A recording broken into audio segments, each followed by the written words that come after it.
Hello everybody, this is Oliver from Kaput. Great weekend is almost over.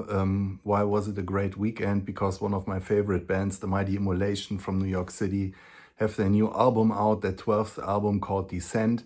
And that is reason enough for me to do a deep dive into Immolation, talk a little bit about the band, their history, their brand of death metal. But also, of course, about the new album. I will give you a full album review, and afterwards we are going to do a full discography ranking of their whole catalog. So we have a lot to talk about. If you enjoy this video, give me a thumbs up, subscribe to our channel, and of course I'm excited to read your comments about Immolation, your relationship with the band. What do you think of the new album? Which of their albums is your favorite? Which one don't you like that much? So I want to hear about all of that. But now let's just dive right in, because like I said, we have a lot to talk about, because Immolation are absolute veterans of the genre. They've been around for over 35 years at this point. And yeah, they started in the mid-80s, around 1986, under the name of Rigor Mortis. Robert Vigna, who's still in the band, founded this band with two other guys called Andrew Sakovitz and Dave Wilkinson. They released two demos in 1988. They called themselves Immolation. Ross Dolan came into the band for Andrew Sakovitz. They released another two legendary demos that made them a name in East Coast and New York death metal. And they were soon picked up by Roadrunner, who released their album in 1991. Dawn of Possession, of course, the album I'm talking about. Immolation came a bit late, because, you know, death metal really broke in 89, 90, and by 91, all the other great bands like Morbid Angel, Deicide, Cannibal Corpse, Obituary, they already had their second album out. So Immolation maybe came a bit too late to profit from the death metal boom. They weren't too pleased with the work that Roadrunner did, and being young kids, they foolishly asked Roadrunner to release them from their contract, which Roadrunner did. It took another 5 years for their sophomore album to come out in 1996. Here and After was released on Metal Blade. So yeah, that was a pretty late, long break. Usually kills a band after their debut album, but Immolation kept going, and from 1996 onward, they continuously released albums to this day. There were a couple of lineup changes on the way. Rhythm guitar and drummers changed a couple of times. Their drummer Steve Scialati joined in 2005, so he's been around for a while, and rhythm guitarist Alex Books, who came in from Incantation, was making his debut on 2017's Atonement, so he's been around for almost 10 years as well. We have a pretty steady lineup, and you can hear that in the music, because the music of Immolation needs a tightly knit unit, because the sound is very dense and complex and technically proficient. So you need musicians whose interplay is top-notch. Immolation are regarded as veterans and pioneers of the US death metal scene. They are highly regarded. They are always labeled as this super consistent band with no bad release throughout their whole discography. I agree with that. But they are still not they are still not top tier. There's a huge gap to the bands I mentioned before. They are certainly not as popular as a band like Cannibal Corpse. I realized that when I tried to get a subreddit off the ground, which still exists. You can find it, but there's not too much going on. While on the Cannibal Corpse subreddit, it basically explodes with thousands of members posting each day. So yeah, they're a bit under the radar and over the head of the more casual death metal fans. And yeah, I want to talk a bit about that. I think the reason for that is the sound of Immolation. You could label them as dissonant or technical death metal, meaning they are not writing any hits you can shout along to. The compositions are progressive. They don't have traditional song structures. There's rarely a chorus in there or even just reoccurring parts. And each song feels like a journey with a start and a finish, and yeah, almost movie-like structure throughout, with high points and you know, low points, stuff like that. They have lots of weird time signatures, tempo changes and breaks in each song, so there's not the fast song and the slow song and the mid-tempo song. You have different parts in each song. Like I said, they are progressive, but they are not show-offy. You won't have, I don't know, 12-minute songs with thousands of solos in there or stuff like that. They're good songwriters writing compact and dense songs, which nowadays are usually in the 3 to 5 minute range. So no excessive noodling around. They have one of the greatest lead guitar players in death metal. I think Robert Vigna is vastly underrated. He's a true magician on his instrument, writing crazy riffs and solos with strange melodies, relying a lot on pinch harmonics, layered arrangements. There's just loads of stuff happening at the same time, and you have to listen really closely to get it all. Because if you have it just running in the background, I think most of their music will just go over the top of your head. You will realize that they are brutally heavy, but you won't notice the intricacies of their music. They have this ability to conjure images and moods with their music. So they oftentimes have this like almost soundtrack-like quality. The mood is foreboding, menacing, and imposing. Then they have these beautiful, almost mournful and sad melodies. So the music is not only angry and raging throughout, but sometimes it's yeah, it's more moody and insightful and yeah, sad. Ross Dolan is one of the greatest vocalists in death metal, another unsung hero, just like the drummer Steve Scialatti, who's just insane. But Ross Dolan, he has these ultra low growls, but you can still understand what he's singing. So it's not this inhuman grunting that you have with a lot of those brutal death metal bands. Yeah, he's in the vein of yeah, the old school death metal bands who had just had these low growls, but you could still understand what they were saying. Their subject matter, you can say that Immolation's history is like in two parts. The first part being the first 10 years where they mostly dealt in anti-Christian and anti-religious subject matter, not these cliched satanic stuff, but yeah, more critical of the religious organizations.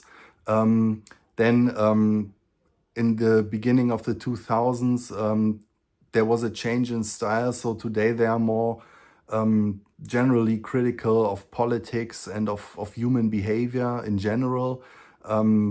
Of course, because what happened in 2001 in New York. So there was a change, and there was also a change in sound, but I'm going to talk about that later.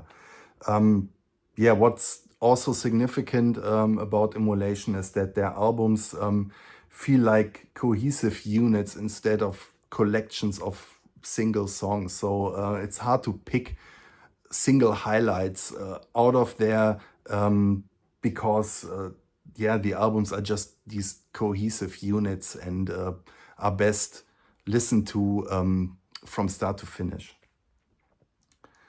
So yeah, I hope if you don't know Immolation that I could put you onto them, because I think they deserve all the praise they can get. Great band.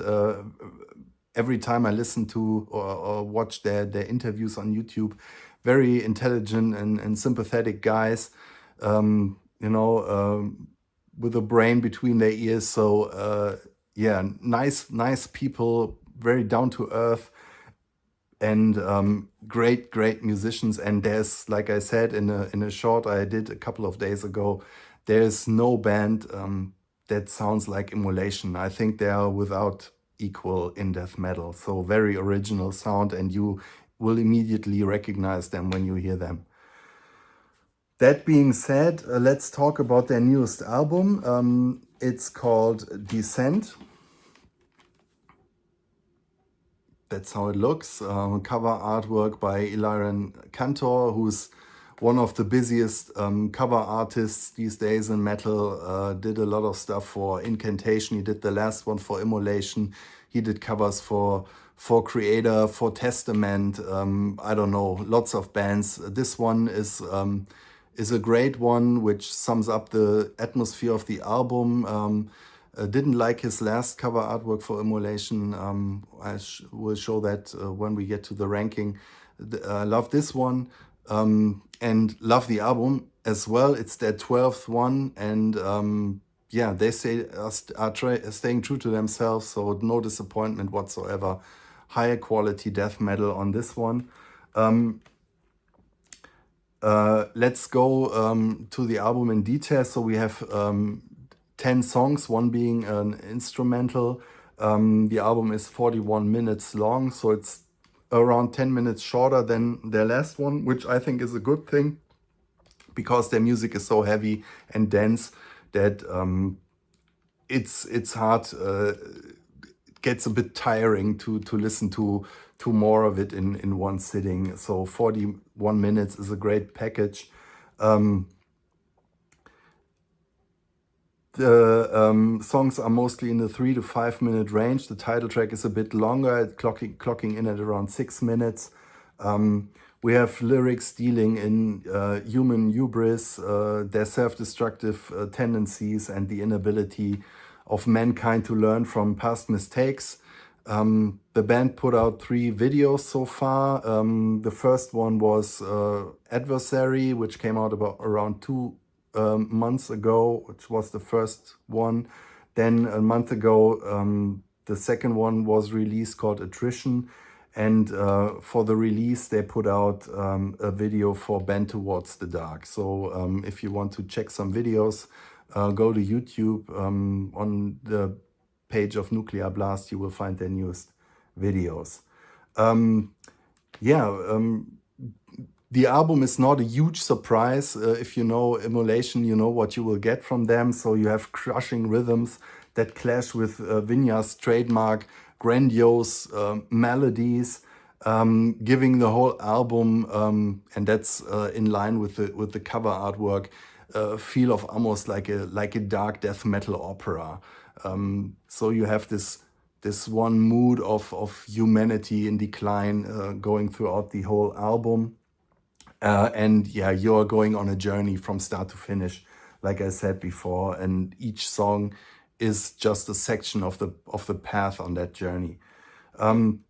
The album kicks off with the song "These Vengeful Winds." It starts with a small, melancholic and sad instrumental part before it crashes in with these blasting rhythms by Steve Scialati, who I think might have 6 arms, or maybe he's been cloned 2 times, or I don't know how he does what he does. It's insane. Ross Dolan's super low growls, and layered guitar riffing by Vinya and Alex Books. Yeah, we're off to a great start with the opener. All the albums by Immolation start off great, and you immediately know who you're listening to. The second song is called The Ephemeral Curse, and it continues with the pummeling, frantic blast beats, changing into grooving mid-tempo parts, dissonant riffs, a lot of pinch harmonics, which is also very characteristic for this band, searing leads by Bob Vinya, and yeah, after 4 minutes, you have more ideas in that span than other bands put on a whole album, you could say. So there's a lot going on in each song, and it never gets boring. Third song is called God's Last Breath, and their Immolation slow it down for the first time. The song feels like some kind of funeral procession, very sad and downtrodden. Of course, Dolan growling over the whole thing, making it very heavy. In the second part, of course, the hyperspeed blasting sets in before they go back to a mid-tempo part. So again, lots of stuff happening, but they are maintaining this sad atmosphere, of decline and decay throughout the whole thing. The fourth song is the first single called Adversary, another track showcasing the dynamics of the band with so many stuff going on, from raging blast beats to crushingly heavy mid-tempo parts, melodic solos by Vinya. Another great track. Going into Attrition, their second single, which is one of the standout cuts on the album, in my opinion. Very menacing and moody, stays locked in its crushingly heavy mid-tempo groove throughout the first 2/3 of the song before picking up the tempo. Great track. The next one is their third single, so you have this very the singles all clustered together in the mid of the album, which is, in my opinion, also the strongest part of the record. But really, there's no bad song on here, and we'll get to it. Bend Towards the Dark, maybe the heaviest and most straightforward of the album. I think this one will work really well in a live setting, because, it's, like I said, it's a bit more straightforward, short and no frills, in your face death metal. The next one is very different. It's called Host. Begins with almost tribal drumming by Scialati. Then the guitar sets in. The song slowly builds.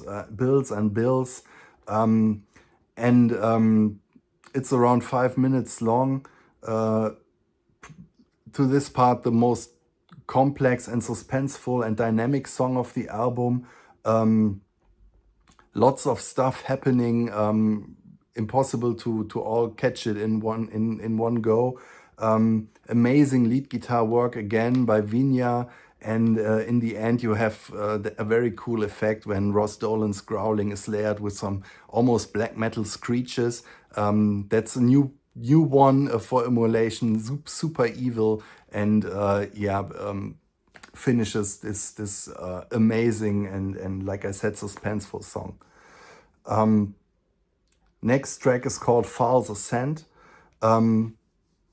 Full speed blasting, characteristic riffing, which I sometimes compare to a swarm of killer insects. You have these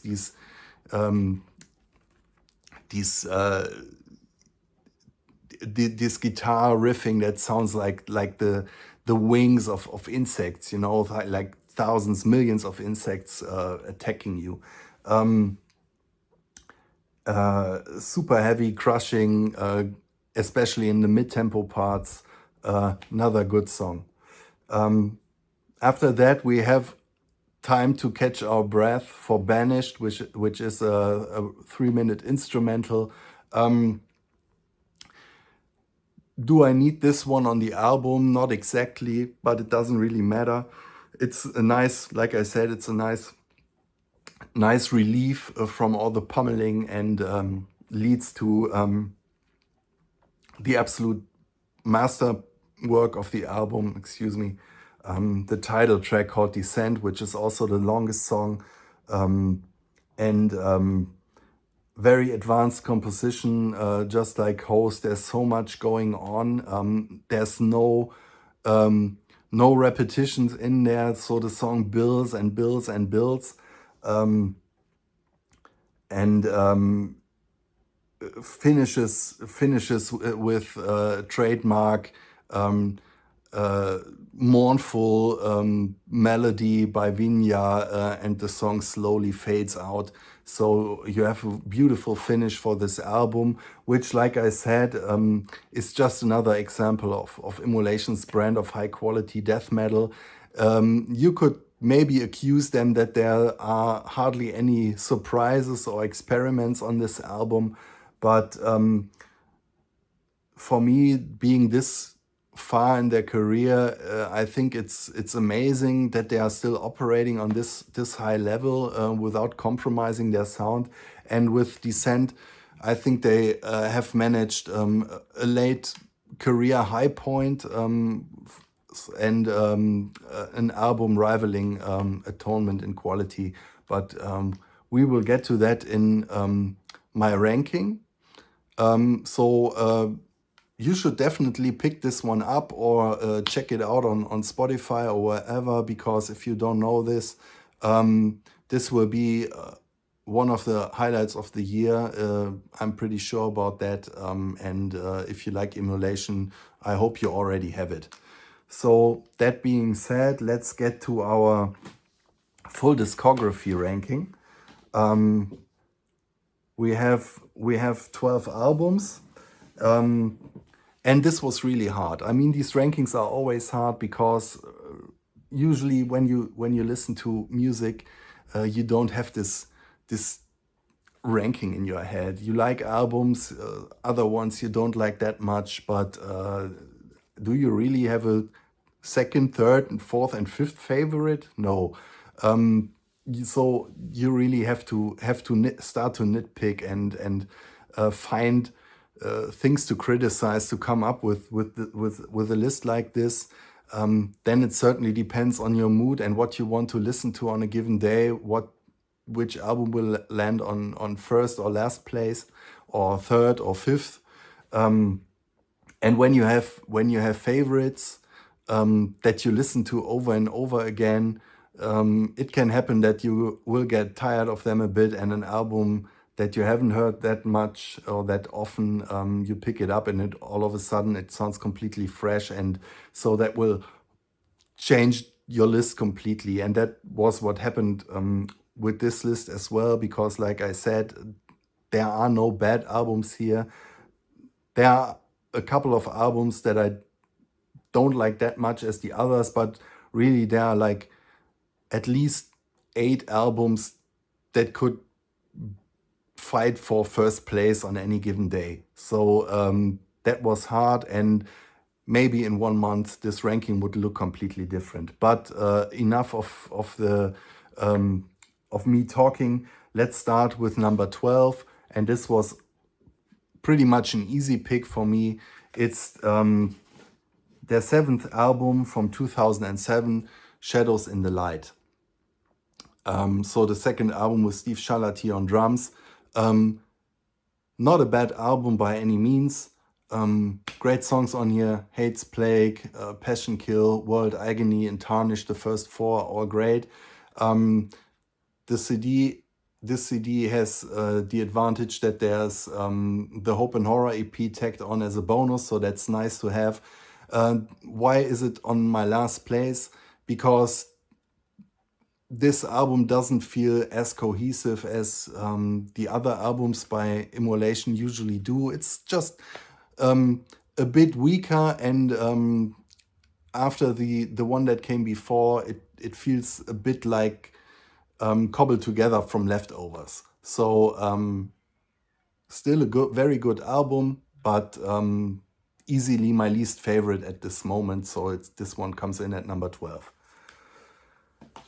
On number 11, we have their last album from 2022, Acts of God. You see another Illyrian Cantor artwork, which I don't like that much. The idea is good, but to me it just looks kind of drab and depressing, and it's not nice to look at. These colors, don't like it at all.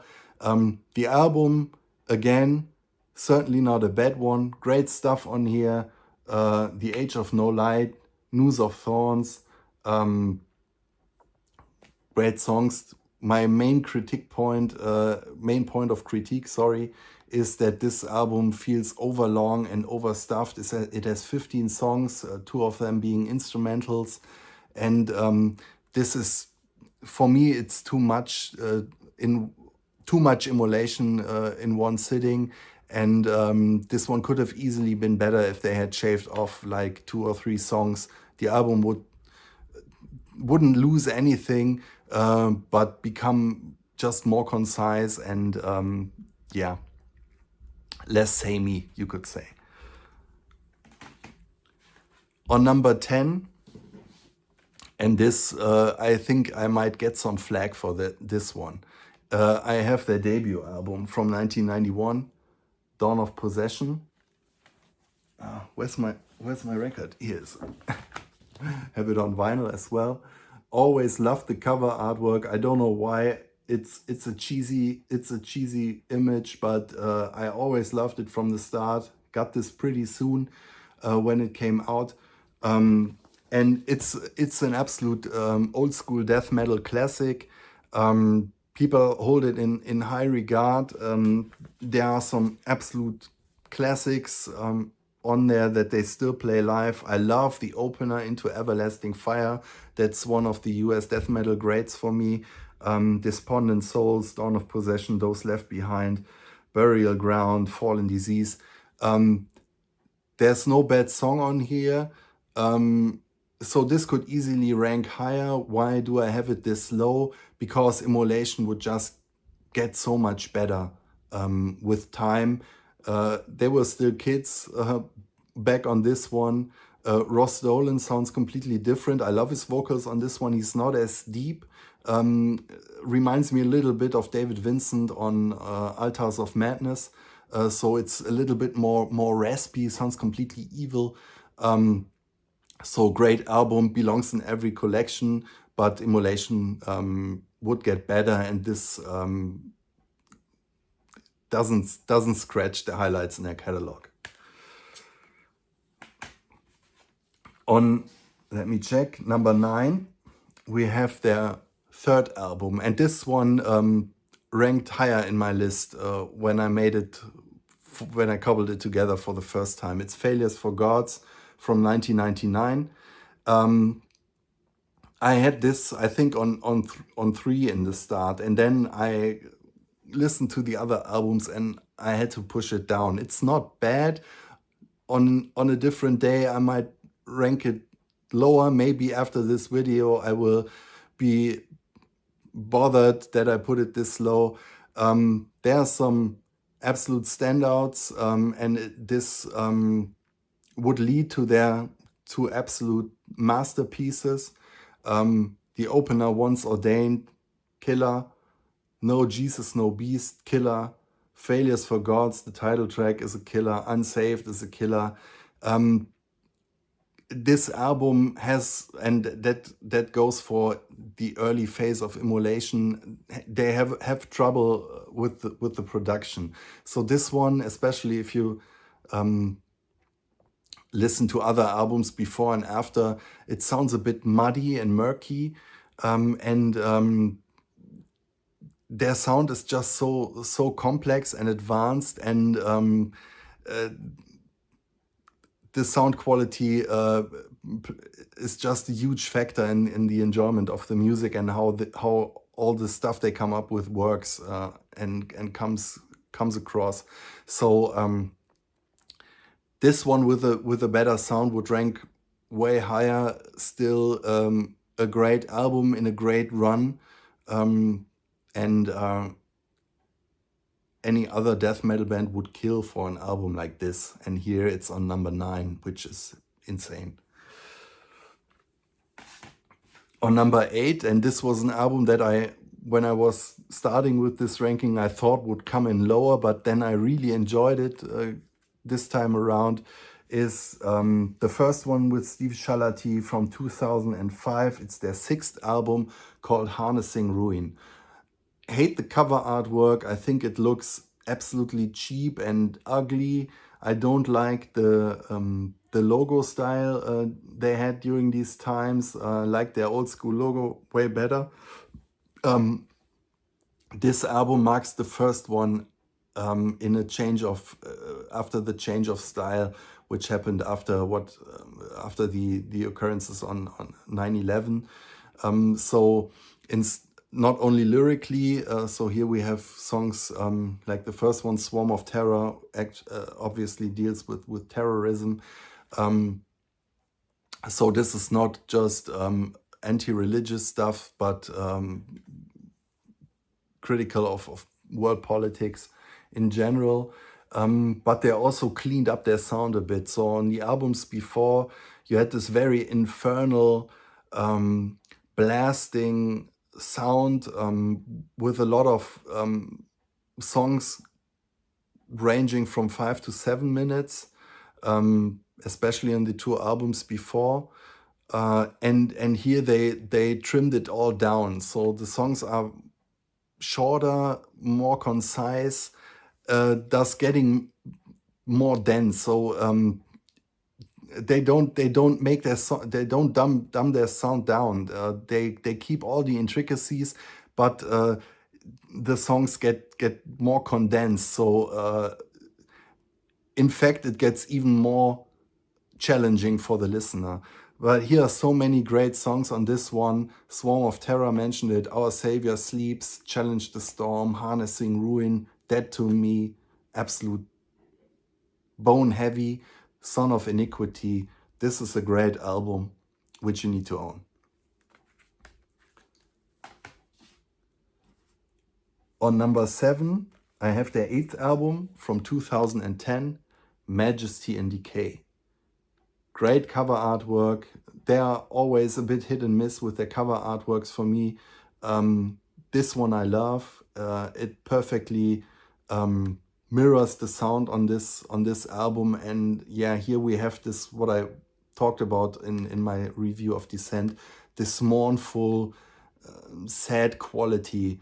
I mean, the title Majesty and Decay pretty much sums it up. And the album feels like cut from one giant stone. So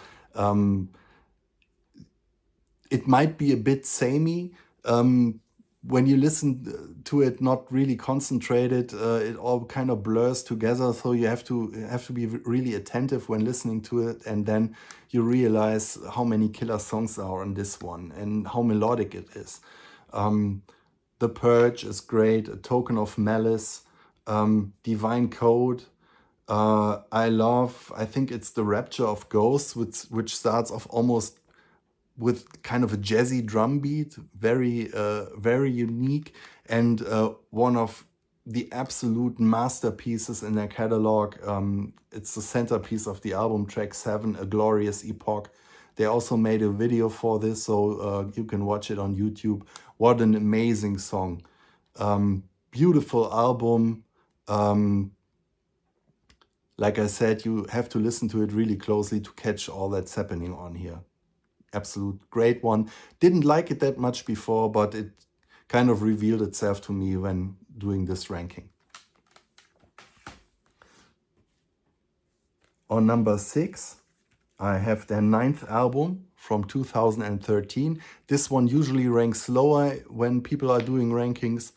I love this album. It's called Kingdom of Conspiracy. And again, the album cover gives you a nice impression on what you can expect. So this one is very fast and blasting and brutal, like a slab of concrete hitting you in the face. It's one of their most angry albums. Super heavy still, with great ideas and melodies throughout. So it's not just this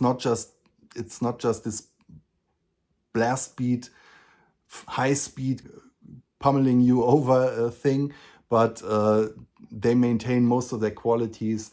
Standout cuts are the title track, Kingdom of Conspiracy, Bound to Order, Keep the Silence, God Complex, and very, very great, super heavy, The Great Sleep.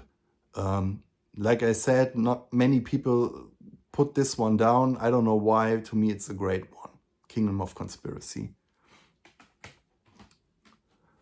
On number 5, I have the newest album, Descent. Maybe it's a bit too high, I don't know. I have this album for 2 days, listen to it again and again, loving it, re-evaluating new Immolation, you could say, with this album. But yeah, maybe the test of time will show that it doesn't hold up that well. I don't know. Right now, I think it's just a great late era work from a band that so far hasn't put out a bad album, and this equals the highlight, which I will talk about right after this one. So number 5, Descent from 2026. Coming in at number 4, Atonement from 2017. The first one with Alex Books on guitar. Yeah, not much to say about this. I think on this one they mastered their new style. It's more diverse than Kingdom of Conspiracy, which came before. But it's basically Immolation being Immolation, doing their thing. Great production, one of their best, and great songs.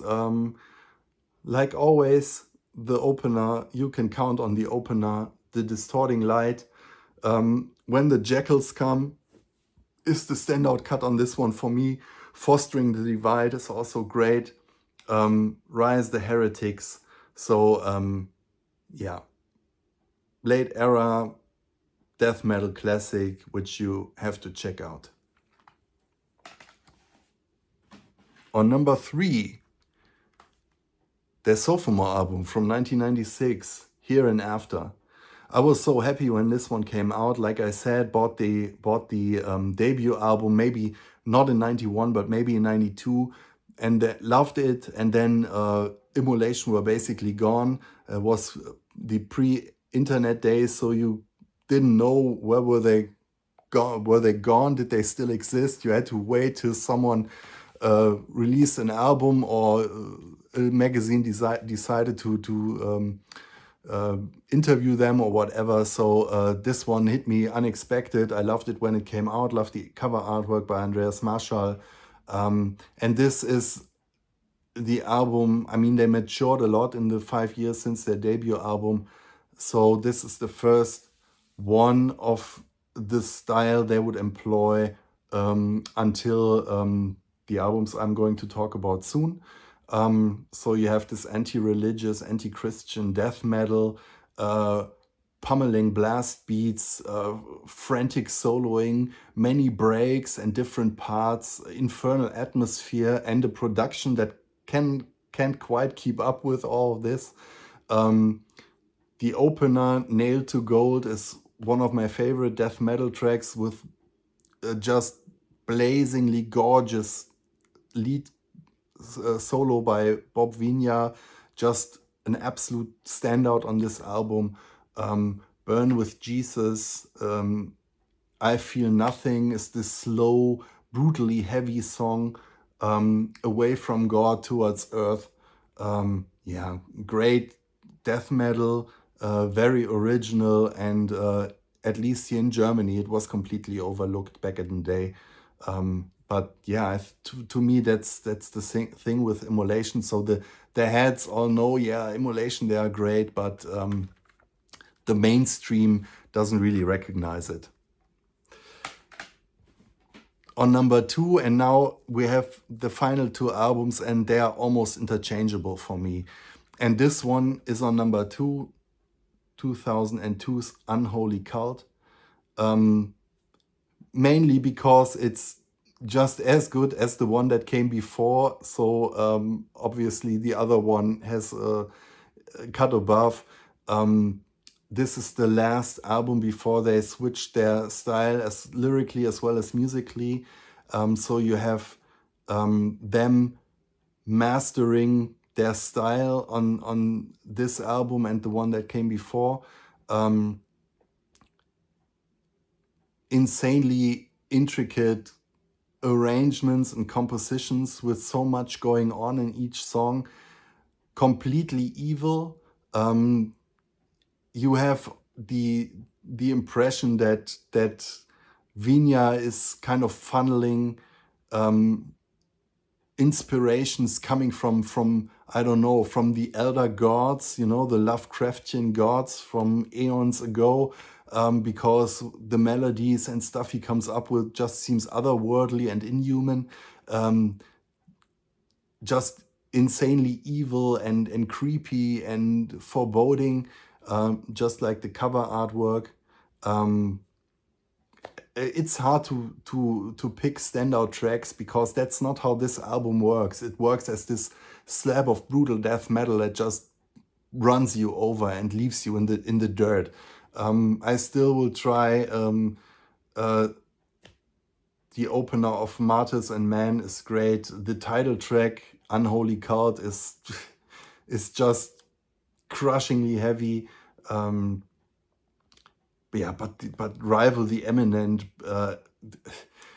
I don't know how you have to listen to this album. Go check it out. I mean, you will find it somewhere if you don't want to buy it.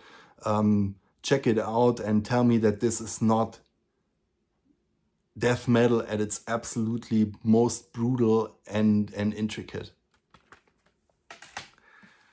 Which leaves my album number 1, and it should be easy if you know Immolation. But it comes up number 1 in a lot of rankings, so no surprise here. It's from 2000, Close to a World Below. Yeah, and this is Immolation arriving at the sound they were exercising or rehearsing on Here and After and Failures for Gods. This is the cover sums it up perfectly. This album puts you straight into the center of hell. It's just cacophonous, and I don't know how they did it, how 4 people managed to create a sound that is this crushingly heavy,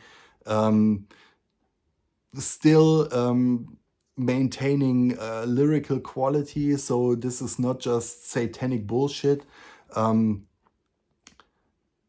Higher Coward is the opener, amazing. Maybe my favorite track by Immolation is Father, You're Not a Father, which is about abuse in the church. And this song is so intense, and the vocal performance by Ross Dolan when he shouts this chorus, it almost tears you apart. It's such an amazing track. Furthest from the truth, Fall from a High Place, Unpardonable Sin, Lost Passion.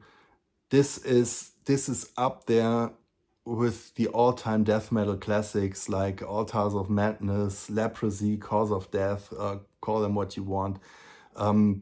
You have to listen to this one just once If you don't like it, okay, that's your fault, but it doesn't get much heavier than this in death metal. So Close to a World Below, my number one without a doubt, and the high point in an astonishing career that will hopefully give us a lot of albums to come.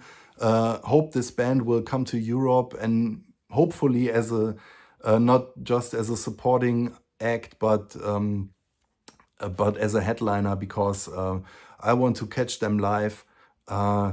Bob Vinya is great to look at. The way he plays the guitar is just amazing. He not only sounds amazing, he looks amazing when playing the guitar, like a crazed magician conjuring up spirits from the fretboard. I love this band. I hope that came across in the video. If so, give me your thumbs up, subscribe to our channel, give me your comments, tell me what you think about Immolation, and blast some Descent right now. Stay heavy. Thank you. Bye.